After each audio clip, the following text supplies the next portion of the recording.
And joining me live via Skype from Washington, D.C. is Father Rodrigue Ntungu, a law doctoral candidate at Georgetown University and a native of Congo. Father Ntungu, welcome to Africa 54. Hi, thank you for inviting me to say something about this visit to Congo. Yeah, most people in Congo say this was a very successful visit by the pontiff. But what would you say were the main takeaways from the Pope's message in DRC? Well, this has been almost the first time for a church leader to address this conflict going on in Congo in terms of forgotten genocide. So I think this is a great achievement in terms of diplomacy, in terms of what the world needs to know about the conflict which has been taking place in Congo until now. Pope Francis made this visit as a pilgrimage of peace and reconciliation. This is the reason why I think he chose these two big countries, Congo and also South Sudan, to address the problem of peace, problem of conflict. And he made it clear in Congo, hands off the DRC and hands off Africa.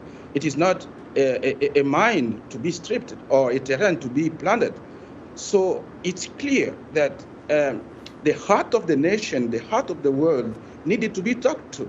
And this is the reason why we think his visit is going to bring about peace and reconciliation somehow. So, Father, the Pope also asked those rebels, the people causing a lot of mayhem in DRC, and it's for years, some of them outsiders from outside of the country. He called on them to recommit themselves to peace and reconciliation, as you say. But do you think they are going to heed his call? What do you expect?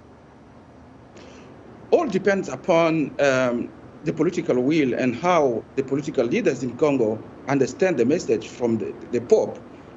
Actually, he talked to them in clear terms, addressing certain issues, corruption, tribalism, even this clientelism taking place in our politics.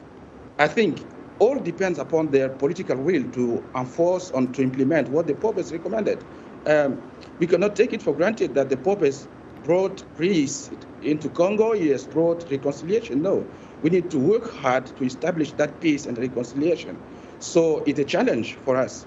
Rather than being proud, we should be, let's say, challenged by this message and take some steps to enforce and to implement these recommendations from the Pope. What do you think Congolese authorities can do to drum up support for what the Pope is calling for, the reconciliation of people, the end of conflict? How can they go about this to make sure that we don't see the kind of atrocities we see happening in Congo? During his Mass yesterday in Congo, the Pope mentioned the fact that reconciliation cannot be effective unless we process some inclusive procedures, unless we include everybody and dialogue with everybody, the community. He clearly mentioned the communal dimension of peace. We cannot build peace by our own. We need to include everybody in that process so that it may be effective and meaningful to everyone in the country. So I think the challenge now is to drum up this process, is to bring in all the Congolese forces, political, civil, and religious forces, so that all together we may try to think about further steps and take solutions to establish that peace the Pope wishes for the country. I would also say we need reconciliation, as the Pope mentioned, with even our neighbors. It's a kind of religious diplomacy taking place now in Congo. The Pope is launching a new step and a new kind of diplomacy, which is a religious diplomacy, so that the heart of this Africa may be talked to, and that African leaders may hear clearly that there's no need to establish a kind of economic colonization in Congo, to establish a kind of exploitation of our neighbors.